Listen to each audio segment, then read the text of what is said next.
कहानी की शुरुआत होती है हेल्गा नाम की एक बूढ़ी औरत से जिसे भूलने की बीमारी थी। एक दिन उसे अपने कमरे के एसी वेंट से अजीबोगरीब आवाजें सुनाई दी तो उसने तुरंत ही एनिमल डिपार्टमेंट की टीम को फोन करके बुलाया। जल्द ही फ्रैंक नाम का एक आदमी वहां पहुंचा और उसने देखा कि वेंट में से अजीब सा पानी बह रहा था। खैर फिर फ्रैंक हेल्गा से मिला तो उसने कहा कि उसके कुछ साथी थोड़ी देर पहले यहाँ जांच करने आए थे लेकिन अब तक वापस नहीं लौटे। मगर हेल्गा को अपनी बीमारी की वजह से कुछ भी याद नहीं था और फिर फ्रैंक घर में कीड़े मकोड़ों की जांच करने लगा। लेकिन तभी उसे वेंट से खून बहता हुआ दिखाई दिया। उसने थोड़ा करीब जाकर देखा तो उसके होश ही उड़ गए क्योंकि वहाँ खून से सनी लाश पड़ी थी जो उसी की टीम के एक साथी की थी। फ्रैंक ने भागने की कोशिश की पर अचानक किसी ने उसे भी वेंट में खींच लिया। ये देखकर हेल्गा काफी डर गई पर फिर अपनी बीमारी की वजह से कुछ ही पलों में दोबारा सब कुछ भूल गई और बाद में उसे फिर से वेंट में से अजीब सी आवाजें सुनाई दी। फिर हम देखते हैं कि आज से ठीक 4 दिन पहले आसमान से एक आग का गोला सीधा इस बिल्डिंग पर आ गिरा था जिसने एक मकड़ी को जन्म दिया। ये बिल्डिंग गंटर नाम की एक औरत की थी जो असल में हेल्गा की बहन थी। थोड़ी देर बाद हेल्गा की पोती शार्लेट वेंट से होते हुए गंटर के कमरे में आ पहुंची। असल में वो गंटर की गुड्डियों की कलेक्शन चुराना चाहती थी पर तभी उसकी नजर उस मकड़ी पर पड़ी और वो उसे एक डिब्बी में बंद करके अपने साथ ले आई। उसने अपने कमरे में जाकर मकड़ी को एक कांच के डब्बे में बंद कर दिया पर तभी उसका सौतेला बाप ईथन वहां आ गया क्योंकि गंटर ने उसे शार्लेट की शिकायत की थी। उसने शार्लेट को समझाया कि किसी कमरे में चोरी छुपे घुसना अच्छी बात नहीं होती मगर शार्लेट ने उसकी एक बात नहीं सुनी क्योंकि वो ईथन को अपना बाप नहीं समझती थी। बाद में हम शार्लेट की माँ हेदर को देखते हैं जो अपने छोटे से बच्चे लियम को संभाल रही थी। हेदर ने शार्लेट को लियम को संभालने की जिम्मेदारी दी और खुद काम से बाहर चली गई। कुछ देर बाद शार्लेट को एक कॉकरोच दिखा तो उसने कॉकरोच को पकड़कर मकड़ी को खाने के लिए दे दिया और वो मकड़ी एक ही झटके में इतना बड़ा कॉकरोच निगल गई। तब शार्लेट ने खुश होकर उसका नाम स्टिंग रखा। खैर रात को ईथन शार्लेट के कमरे में आया तो उसने स्टिंग को डब्बे में देखा। उसने आज तक ऐसी अजीबोगरीब मकड़ी नहीं देखी थी। तभी शार्लेट ने वहां आकर ईथन का ध्यान भटकाने की कोशिश की क्योंकि असल में उसे स्टिंग से लगाव हो गया था। खैर ईथन ने उसे बिस्तर में आराम से सुलाते हुए कहा कि वो उससे बहुत प्यार करता है मगर शार्लेट ने कोई जवाब नहीं दिया। फिर शार्लेट के सोने के बाद स्टिंग अपने आप डब्बे से निकल गया और घूमते घूमते गंटर के कमरे में आ पहुंचा। वहां उसने गंटर के तोते को बुरी तरह डरा दिया। फिर अगली सुबह शार्लेट का परिवार अपने कामों में लगा था कि अचानक उन्हें गंटर के चीखने की आवाज सुनाई दी। जब वो दौड़कर गंटर के पास गए तो उन्होंने देखा कि किसी ने उसके तोते को बुरी तरह मार डाला था। सबको लगा कि शायद ये किसी चूहे का काम होगा पर बाद में जब फ्रैंक ने आकर उसकी जांच की तो उसने कहा कि कोई चूहा तोते को ऐसे भयानक तरीके से नहीं मार सकता। खैर फिर उसने वेंट में कीड़े मारने की दवाई छिड़क दी ताकि जो भी जानवर था वो मर जाए। उधर शार्लेट अपने कमरे में स्टिंग के साथ बैठी थी। असल में स्टिंग तोते को मारकर चुपचाप अपने डिब्बे में वापस आ गया था। अचानक फोन से बिल्ली की आवाज आई तो स्टिंग ने भी ठीक वैसी ही आवाज निकाली और ये देखकर शार्लेट के होश ही उड़ गए। फिर उसने कई कॉकरोचेस इकट्ठा करके स्टिंग को खिलाए। तभी वहाँ कपड़ों को कीड़ों से बचाने वाली गोली यानी मॉथ बॉल आ गिरी तो स्टिंग उसे देखकर बुरी तरह डरने लगा जिससे शार्लेट को समझ आ गया कि स्टिंग मॉथ बॉल्स से डरता है। जल्द ही फ्रैंक कमरे में कीड़े मारने वाली दवाई छिड़कने आ पहुंचा मगर शार्लेट ने इससे साफ इनकार कर दिया क्योंकि वो स्टिंग की हिफाजत करना चाहती थी। फ्रैंक ने जब स्टिंग को देखा तो उसने कहा कि ऐसे कीड़े को साथ रखना खतरे से खाली नहीं है मगर शार्लेट उसकी बात मानने को तैयार ही नहीं थी। फिर रात को स्टिंग एक बार फिर डब्बे से निकलकर वेंट से होता हुआ मारिया के घर तक आ पहुंचा। उसे देखकर मारिया का कुत्ता बेहद डर गया और फिर स्टिंग ने अचानक मारिया के चेहरे पर ही काट लिया। मारिया जोर से नीचे गिर गई और जब उसने उठकर अपना चेहरा दोबारा देखा तो वो एक बार फिर से गिर गई क्योंकि असल में वो पैरालाइज हो चुकी थी।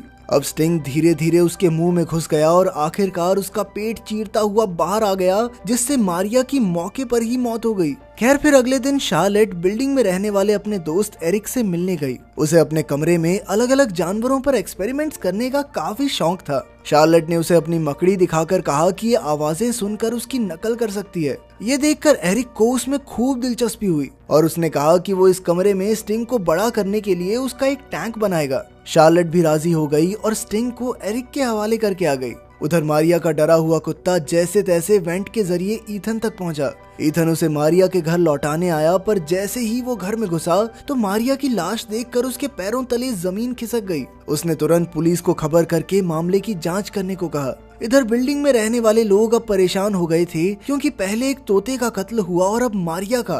खैर पुलिस के जाने के बाद एरिक ने ईथन को अपने कमरे में बुलाया और उसे बताया कि स्टिंग बेहद खतरनाक है और उसे यहाँ पर रखना सबके लिए मुसीबतें पैदा कर सकता है। एरिक को लगता था कि बिल्डिंग में हुए कत्ल के पीछे स्टिंग ही है। इतनी बड़ी मकड़ी देखकर ईथन तो घबरा ही गया और उसने स्टिंग को एनिमल डिपार्टमेंट को भेजने की जिम्मेदारी एरिक को दे दी। फिर बाद में जब शार्लेट को इसके बारे में पता चला तो वो बहुत ज्यादा गुस्सा हो गई, क्योंकि वो ये मानने को राजी ही नहीं थी कि उसका प्यारा स्टिंग लोगों की जान ले सकता है। शार्लेट ने गुस्से में ईथन से कह दिया कि तुम मेरे बाप नहीं हो तो बनने की कोशिश भी ना ही करो तो अच्छा है। फिर उसने कहा कि काश वो अपने असली पिता के साथ थाईलैंड में रह पाती। इस पर ईथन भी कुछ पलों के लिए अपना आपा खो बैठा और उसने शार्लेट को सच बता दिया कि उसका असली बाप इसी शहर में रहता है, मगर अपनी बेटी से मिलना नहीं चाहता। ये सुनकर शार्लेट का दिल टूट गया और वो फूट फूट कर रोने लगी। इस पर हेदर भी ईथन से गुस्सा हो गई, क्योंकि उसने सच बताकर शार्लेट का दिल तोड़ दिया था। वहीं दूसरी ओर हम देखते हैं कि एरिक ने स्टिंग को एनिमल डिपार्टमेंट को सौंपने की बजाय उसके लिए एक बड़ा सा टैंक बना दिया था ताकि वो उसमें तेजी से बड़ा हो सके। वो इस मकड़ी की शक्तियां देखना चाहता था ताकि बाद में वो इसे अपने फायदे के लिए इस्तेमाल कर सके। आखिरकार वो इतना बड़ा हो गया कि वो उस टैंक में भी पूरा नहीं आ रहा था। इसके बाद हम देखते हैं कि गंटर अपनी खोई हुई बिल्ली को ढूंढ रही थी कि अचानक उसे वेंट से मियाऊ की आवाज सुनाई दी। उसने टॉर्च जलाई और सीधा वेंट में घुस गई। अचानक उसकी टॉर्च बंद हो गई और स्टिंग ने उस पर जानलेवा हमला कर दिया। इधर ईथन को नौकरी से निकाल दिया गया था, इसलिए वो इतना परेशान हो गया कि वो गुस्से में घर की चीजें तोड़ने लगा। हेदर ने उसे रोकने की कोशिश की तो जल्द ही उन दोनों में बहस छिड़ गई। लड़ाई का माहौल देखकर शार्लेट ने अपने छोटे भाई लियम को उठाया और अपने कमरे में आ गई। वहाँ वो हेडफोन्स लगाकर आराम से वीडियोस देखने लगी। उधर ईथन और हेदर की बहसबाजी चल ही रही थी कि अचानक स्टिंग ने वहाँ आकर उन पर जबरदस्त हमला कर दिया। फिर वो उन दोनों को खींचकर वेंट में ले गया और इधर शार्लेट को कानों कान खबर भी नहीं हुई। बाद में उसने मारिया के कुत्ते को जोर जोर से भौंकते हुए सुना तो वो उसे देखने गई। तभी अचानक स्टिंग आया और वो कुत्ते को भी पकड़कर वेंट में ले गया। फिर शार्लेट ने देखा कि घर में खून बिखरा हुआ था और ईथन और हेदर दोनों गायब थे। वो काफी घबरा गई और उसे एहसास हुआ कि इसके पीछे स्टिंग का ही हाथ है। मगर इससे पहले कि वो कुछ कर पाती, स्टिंग वहाँ आकर लियम को भी उठा ले गया। ये देखकर शार्लेट बुरी तरह रोने लगी और इस सब का जिम्मेदार खुद को समझने लगी। तभी अचानक उसे याद आया कि स्टिंग मॉथ बॉल्स से डरता है। फिर उसने तुरंत मॉथ बॉल्स का पाउडर बनाकर उसे पानी में मिलाया और फिर इस पानी को पिचकारी में भरकर स्टिंग को ढूंढने निकल पड़ी। बाद में जब वो एरिक के कमरे में पहुंची तो उसने देखा कि एरिक छत पर मकड़ी के जालों में फंसा हुआ था। फिर वो अपनी दादी हेल्गा को देखने गई तो वो एकदम ठीक ठाक थी। असल में हेल्गा हमेशा अपनी जेब में मॉथ बॉल्स रखती थी, जिस वजह से स्टिंग ने कभी उस पर हमला नहीं किया। फिर शार्लेट ने हेल्गा को एनिमल डिपार्टमेंट का नंबर दिया और उन्हें फोन करके यहाँ बुलाने को कहा। इसके बाद उसने मॉथ बॉल्स के पानी की कई बॉटल्स भर ली और अपने शरीर पर भी ये पानी छिड़क लिया। इसके बाद वो खुद वेंट में घुस गई, जहाँ उसे ईथन के चिल्लाने की आवाज सुनाई दी। उसने देखा कि ईथन भी मकड़ी के जालों में बुरी तरह फंसा हुआ था, इसलिए उसने जालों पर मॉथ बॉल्स का पानी छिड़क कर उसे आजाद किया। फिर जैसे ही वो भागने लगे तो अचानक वेंट टूट गया और वो बिल्डिंग की बेसमेंट में आ गिरे। तभी स्टिंग वहां भी पहुंच गया और अब वो शार्लेट पर हमला करने ही वाला था कि तभी ईथन ने तुरंत उस पर मॉथ बॉल्स का पानी फेंक कर उसे भगा दिया।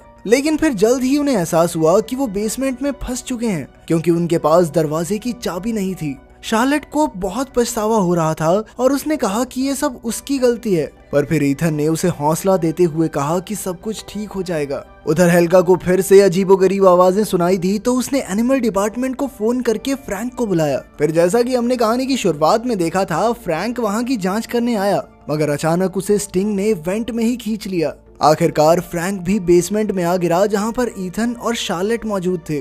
फ्रैंक घबराकर दरवाजा पीटने लगा, मगर उसकी आवाज किसी ने नहीं सुनी। अब उसने इस सब का इल्जाम शार्लेट पर लगाया और ईथन पर हमला कर दिया। लेकिन फिर शार्लेट ने कहा कि वो मॉथ बॉल्स के पानी की मदद से इस मुसीबत से बच सकते हैं। कुछ पलों बाद स्टिंग फिर से वहां आ गया तो फ्रैंक ने गुस्से में अपनी नेल गन से स्टिंग पर हमला कर दिया। इससे स्टिंग को चोट तो लगी, मगर वहां मौजूद पानी की पाइप्स भी फट गई, जिससे उनके शरीर पर लगा मॉथ बॉल का पानी बह गया। मौके का फायदा उठाकर स्टिंग फिर से अंदर आया और इस बार उसने फ्रैंक को बेरहमी से मार डाला। तब शार्लेट और ईथन तुरंत कूड़ेदान में छुप गए, जहां उन्होंने देखा कि हेदर और लियम भी मकड़ी के जालों में फंसे हुए थे। आखिरकार उन्होंने बचे हुए मॉथ बॉल्स के पानी से उन्हें आजाद किया और फिर उनका पूरा परिवार इकट्ठा हो गया। तब शार्लेट को एहसास हुआ कि वो अपने परिवार से कितना प्यार करती है। लेकिन खतरा अभी टला नहीं था क्योंकि स्टिंग फिर से वापस लौट आया। तब ईथन ने स्टिंग को कूड़ेदान में बंद करके कचरे को मसलने वाली मशीन से उसे मारने का फैसला किया, पर बार बार बटन दबाने के बाद भी मशीन स्टिंग को मसल नहीं पाई। तब ईथन ने अपनी जान पर खेलकर प्लग को दोबारा से लगाया, जिससे उसे जोरदार बिजली का झटका भी लगा। सही मौके पर शार्लेट ने बटन दबा दिया और मशीन ने जोरदार वजन से स्टिंग को मसल कर रख दिया। आखिरकार अब वो सब सुरक्षित थे और शार्लेट दौड़कर ईथन के पास गई और कहा कि पापा, मैं भी आपसे बहुत प्यार करती हूँ। अंत में उन सब ने एक दूसरे को गले लगा लिया, पर फिर हम देखते हैं कि बेसमेंट के एक दूसरे कोने में मकड़ी के सैकड़ों अंडे टूटने के लिए तैयार थे। अगर आपके ऊपर ऐसी मकड़ी हमला कर दे तो आप क्या करेंगे, कमेंट्स में जरूर बताना।